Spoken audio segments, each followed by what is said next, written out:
Hello and welcome back to Let's Play Diablo 2 with me, BringItDon. Let's return to the Cold Plains and continue our hunt for Bloodraven.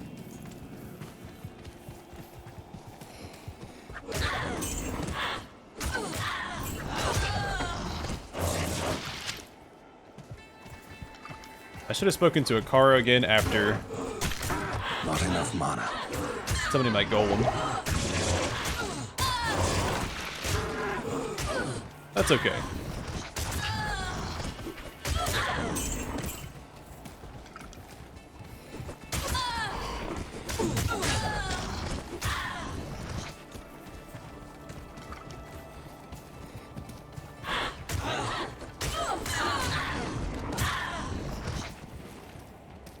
So there does seem to be a split for people that go summon Necro, whether or not they want to max out Skeleton Mastery or summon a Ray Skeleton first. And I believe that Ray Skeleton is the better way to go for a couple of reasons. One, you get more skeletons, means you get more attacks in general. But also, Ray Skeleton gives your skeletons better attack rating. They can actually land their hits.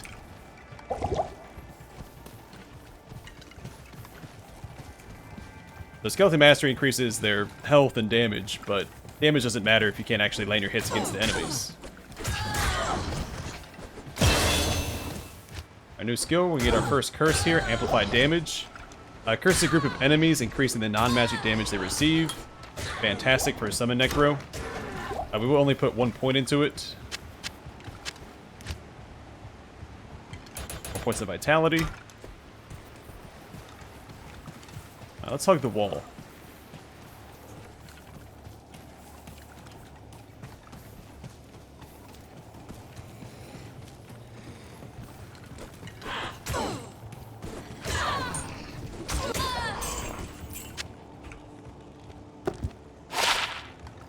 Some cold resist.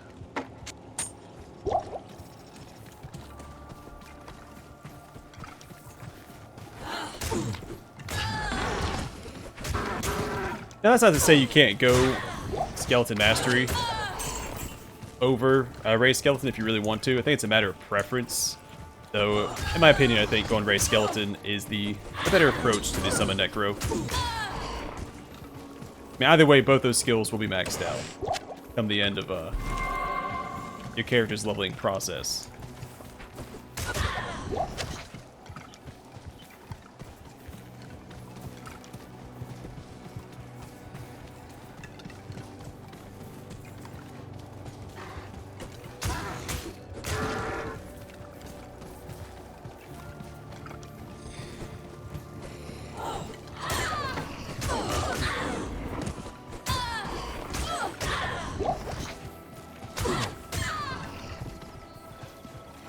I guess while we're running around mapping this out, we can go over some of the Necromancer skill trees. So Necromancer has 3 skill trees. Summoning, which is the one we're focusing on here, gives him access to a variety of summons and buffs for those summons. Poison and Bone is kind of the standard caster damage tree. He has 2 types of spells. He has the Bone spells and the Poison spells.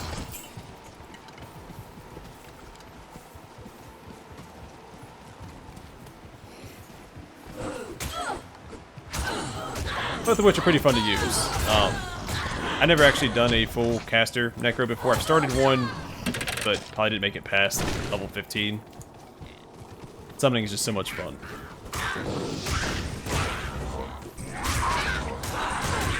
And then the last tree is the Curse skill tree, which are a variety of debuffs you can cast on your enemies. I am overburdened. So, for instance, we have, oh, I should have this, put that F1, F2, F3. Actually, make this one F2, F3. Right, so cast Amplify Damage. Fuck. You get him, guys.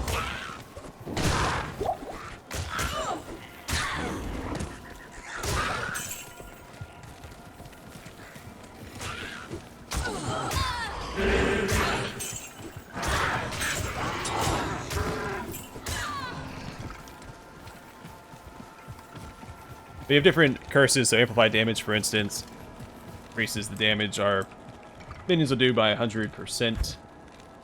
There's others, dim vision, which I think is a little lackluster, but if you really want it, you can take it. Where's it at? The Iron Maiden's really good for a specific boss fight. We'll put a point into that before the end of Act 2.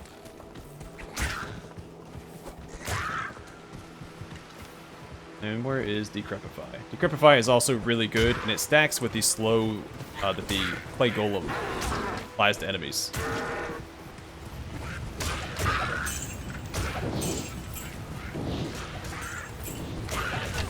So we do want Decrepify before we fight the final boss of the game. Just between that and the Clay Golem, we're going to shut him down.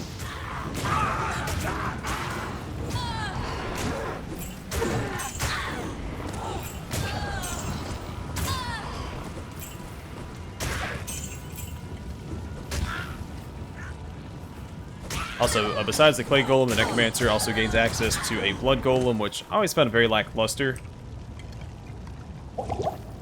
The Blood Golem has lifesteal and heals the Necromancer and the Golem itself. Alright, let's head back over here. There was loot I left behind that I wanted, I think. Just mana potions. Don't really need it. But we are out of inventory space, and we have a couple items to identify.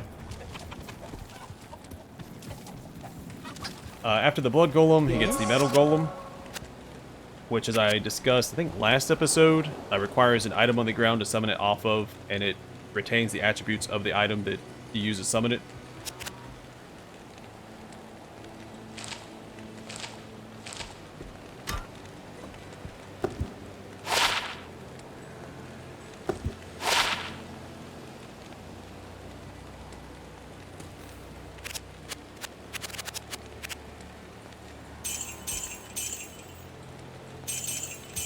A good potion.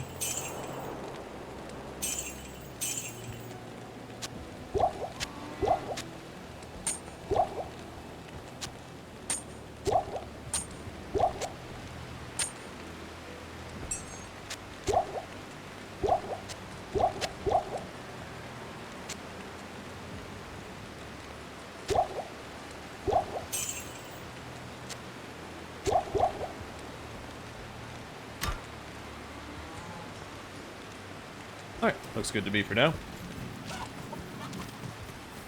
Then after the Metal Golem, he gets the Fire Golem,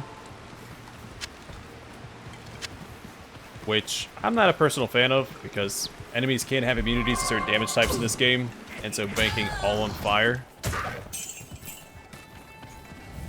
is not the way to go, in my opinion.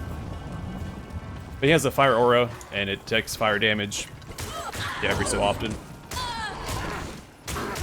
The Clay Golem, his slow effect, even enemies that are immune to frozen, or not frozen, but cold damage,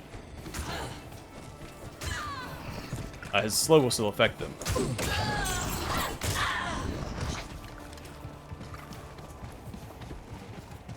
Make him an invaluable summon, especially for single target boss fights.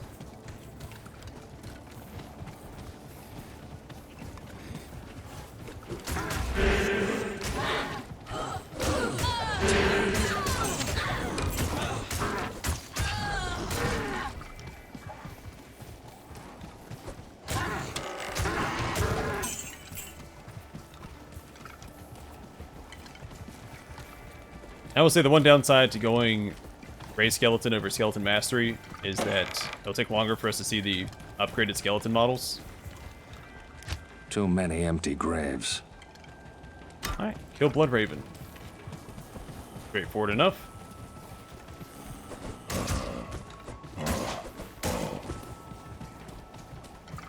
That's why I grabbed Amplified Damage when I did. We have our first boss fight, or major boss fight. We fought many bosses.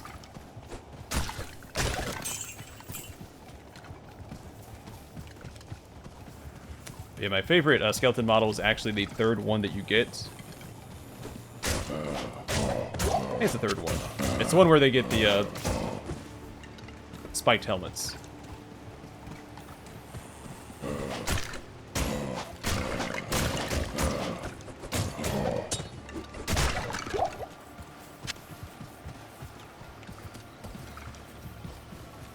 Though the final upgrade is also really cool. They get full armor and scimitars.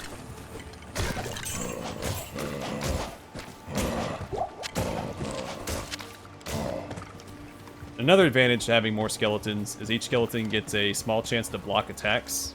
So the more you have, the higher chance you have to block. The more survivable they become. Other summons the Necromancer gets, you get skeleton mages, which when you summon it, they have a chance to either be fire, cold, shock, or poison damage. Which can be a little inconvenient because, as I mentioned before, My army will destroy you. Some enemies can't have immunities to certain elements.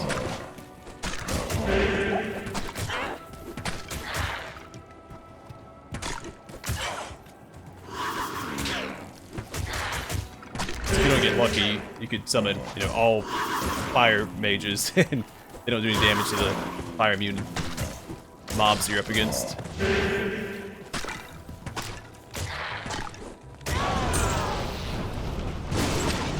I can't carry anymore. Bloodraven.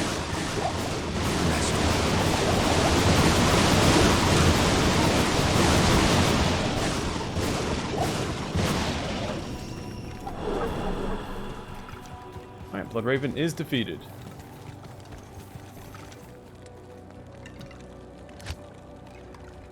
We got to Kasha now if we want to. We may as well since our inventory is full. We'll come back here, finish exploring the mausoleums. And then after the skeleton mages, you gain access to the revive spell, Greetings. which allows you to resurrect enemies to fight for you.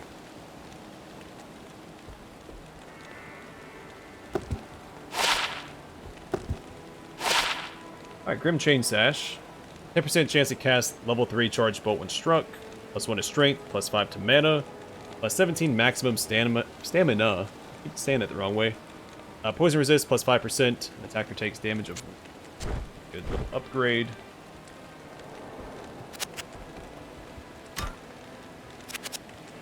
Keep selecting the wrong thing.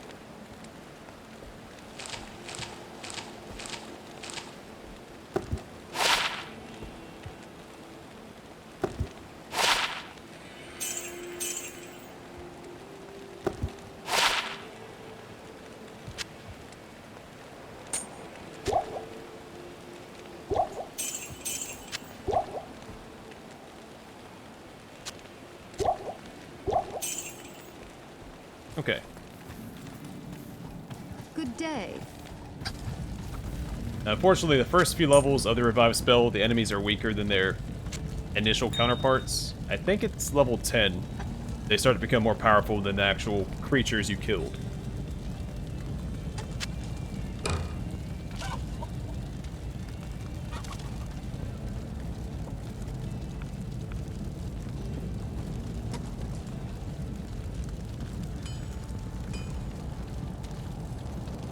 Yes, I think the Stormhorn shortbow is overall better.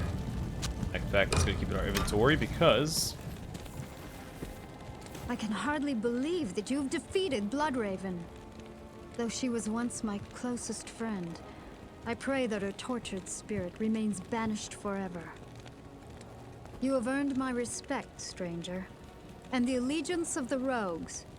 I have placed several of my best warriors at your disposal. Alright, we got our first mercenary.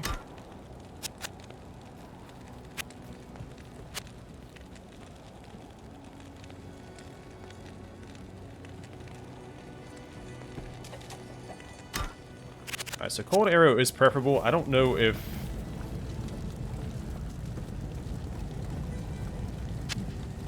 I'll put that to good use. I don't know which arrow our mercenary has. It is clear that we are facing an evil difficult to comprehend, let alone combat. There is only one Haradrim sage, schooled in the most arcane history and lore, who could advise us. His name is Deckard Cain. You must go to Tristram and find him, my friend. I pray that he still lives. You and me both. sell that. We'll keep this.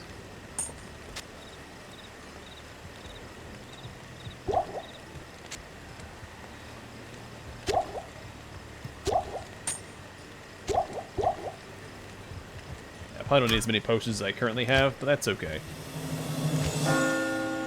Alright, next up, the search for Cain. Go through the underground passage to the dark wood, search for the tree of Eniphis, recover the scroll.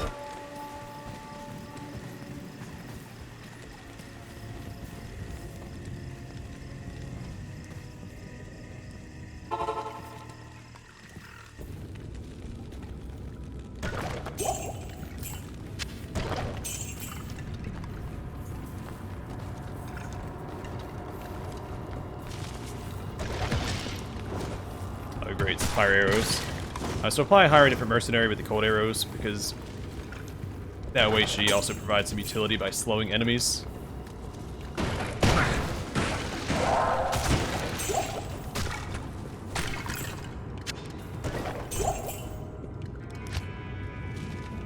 I have 4 skeletons out.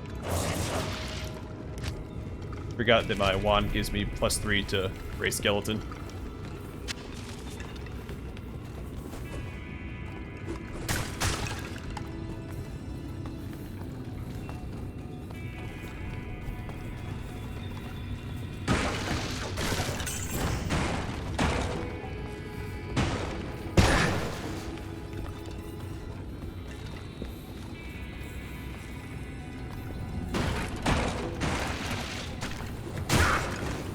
Back up real quick.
See that guy there?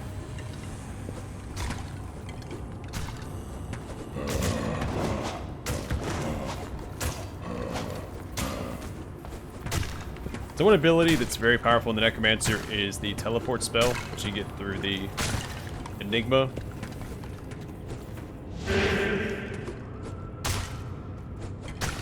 When you teleport, it brings all your summons with you and clusters them together. Which is helpful for situations like this, where they can't all get in the door because one's blocking the way. I mean to pop the big one. That's fine.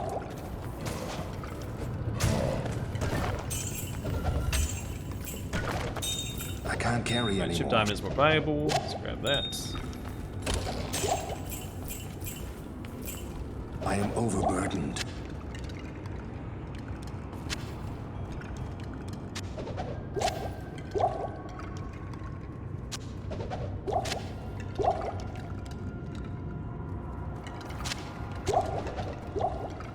Alright.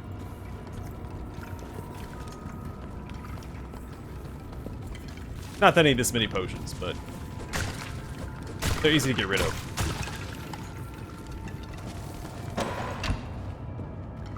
Especially for a wand and some boots.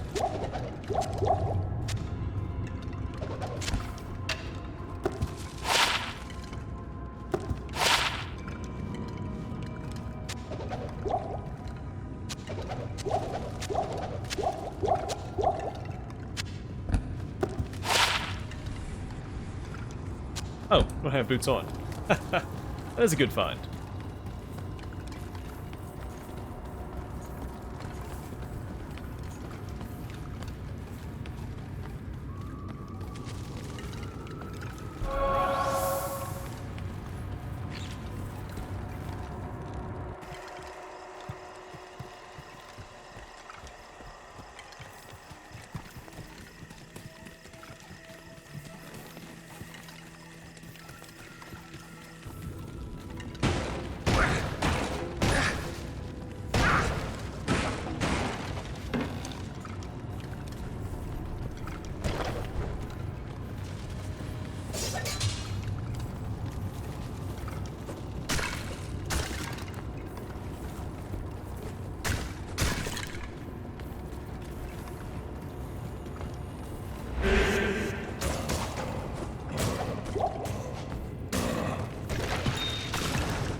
Okay, another chip diamond. I'll gladly take that. Weaken is okay too. I don't think I need it yet.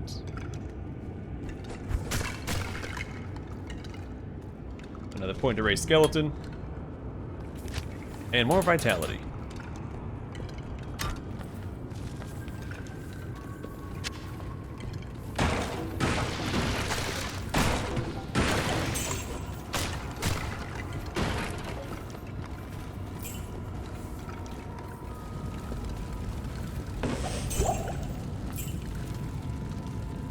More blue equipment.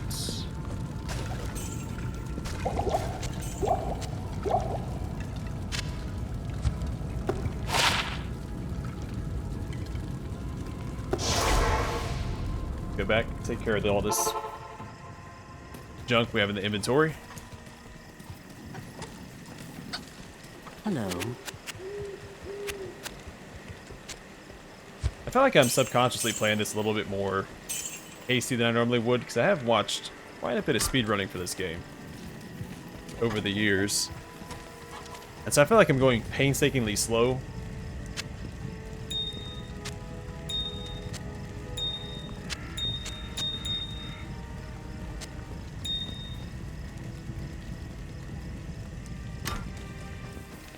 I'm also trying to adhere to how I play games. I don't rush through things. I'm not a speedrunner.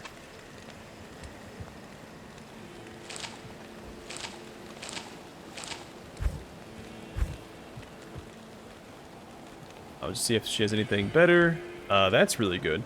Can't afford it.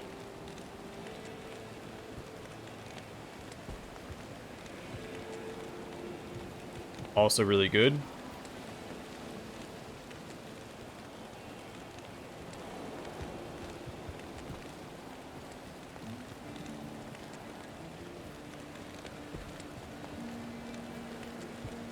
It's the only points you'll see me put into amplify damage going forward will be from equipment.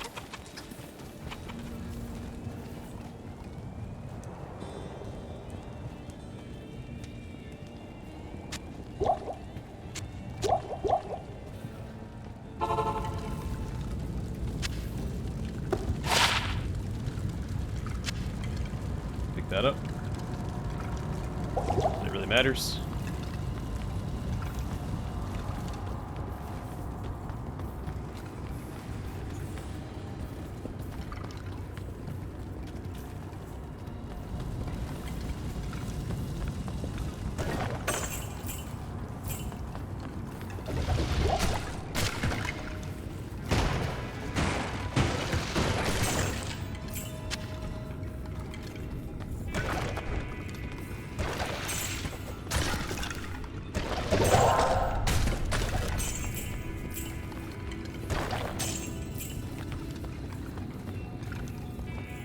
Wonderful dead end.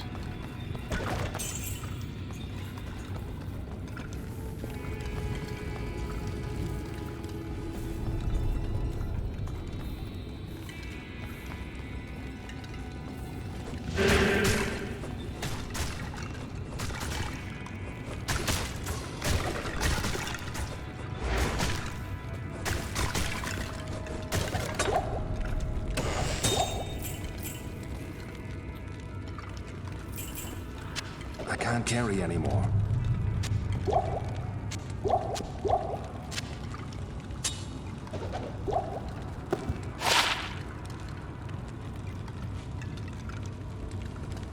That's pretty good.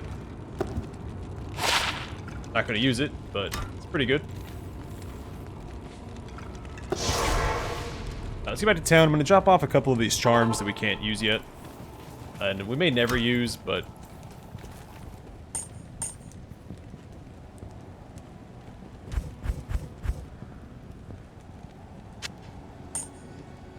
I just don't like getting rid of them this early on.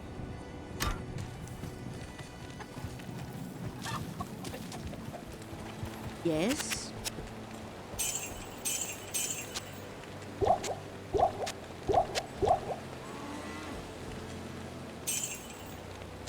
Actually, we should probably keep a couple mana potions on hand. We don't need these extra healing potions, though.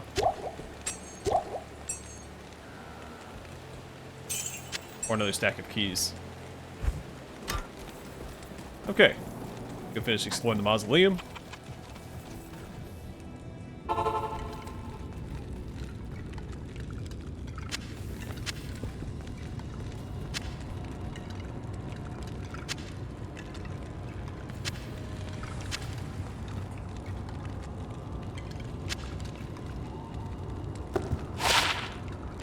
Nice, 50% faster block rate, 10% increased chance of blocking.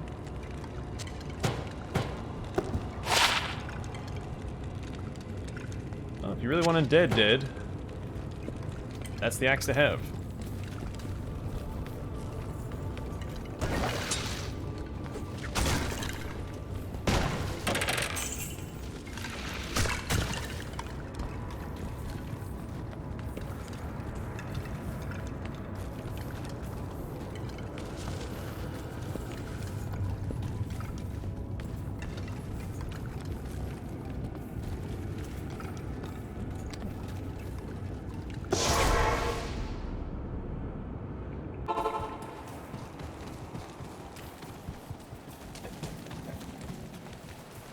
Greetings.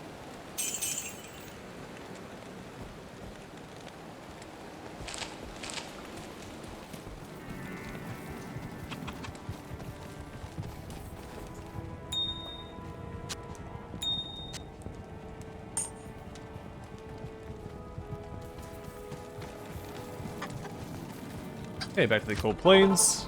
For the hunt for... Underground passage. I think an underpass. Which is really just shorthand for underground passage. So, I guess it works.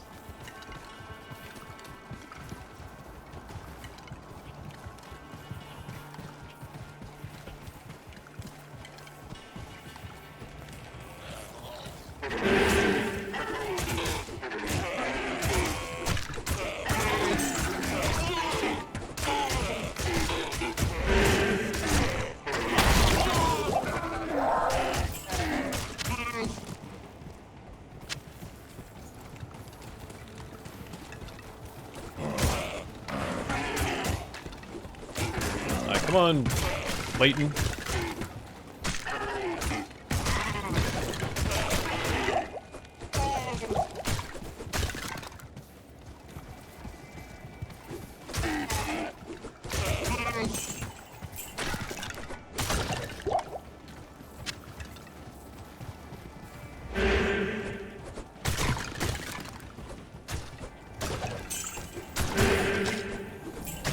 Something else I forgot to mention. So every act except for Act 4 offers new mercenary types. And Act 2 offers the best mercenaries for a summon build, because they provide auras.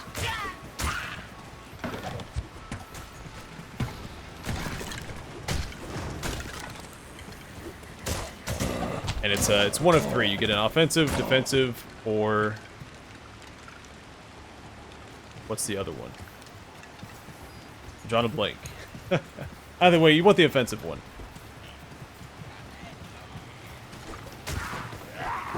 Because it increases the attack rating of all your summons.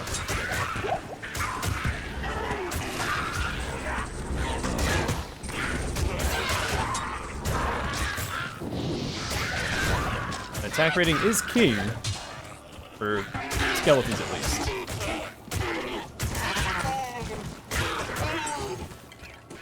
You're not getting anything out of them if they're not hitting their enemies.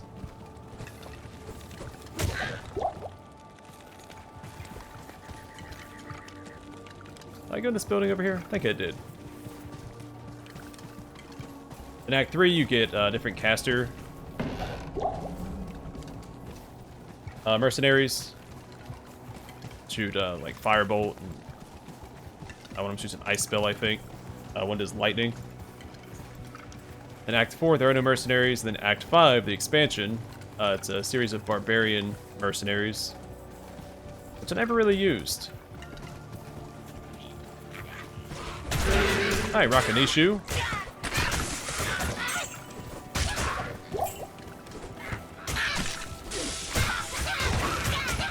You always find, I sense many spirits around the stones. you always find Rakanishu at these Cairn Stones. That's where he likes to hang out. I can't carry anymore.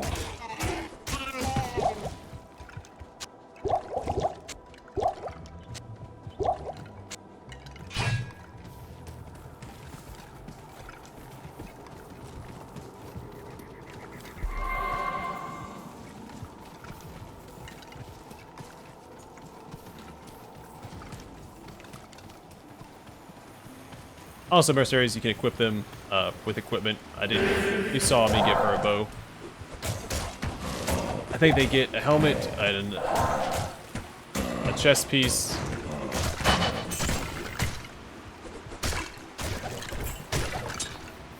And depending on the mercenary, they can. It's just one weapon or weapon and a shield.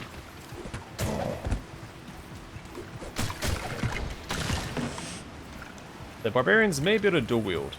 Like I said, I didn't really use them, so I don't recall.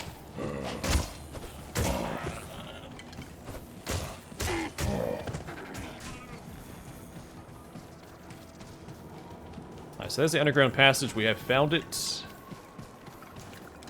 We're not going to take it till we finish mapping out the Stony field.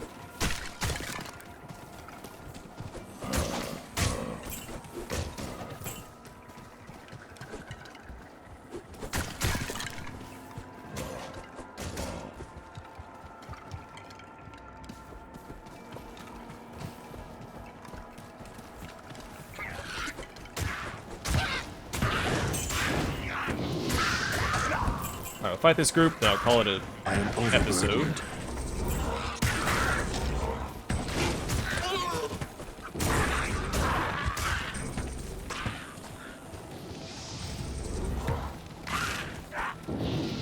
Oh, you can also heal your mercenaries with potions by dropping the potions on their portrait like I did with the bow.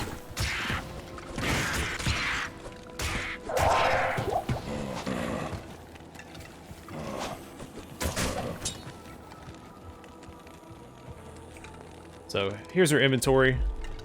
You can see what skills she has. Thinner sight eliminates nearby enemies, making them easier to hit for you and your party. Fire arrow, which I prefer the cold arrow, and exploding arrow once she's level 12.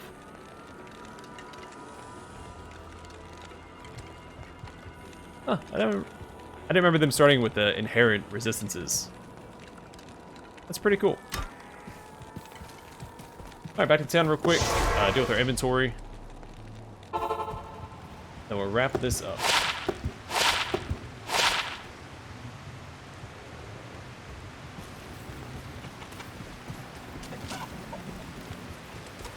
Yes?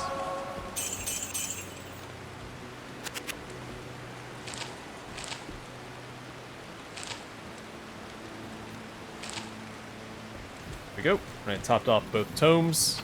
Hold shift and right click. And it tops off your tomes.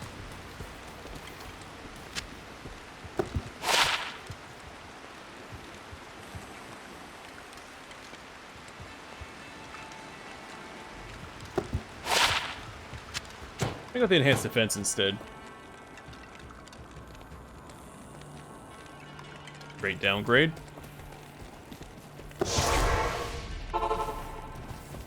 Okay, we'll sell this stuff and wrap it up. Next episode, we will Good day. finish mapping out the Stony Field. And then head to the underground passage. I need to speak to The everybody sisterhood about welcomes you. search for Cain as well. So I'll actually open up next episode with that because I forgot to do it this time. And then we'll map out the Stony Field and go to the underground passage. But for now, thanks for watching. I'll see you guys in the next one.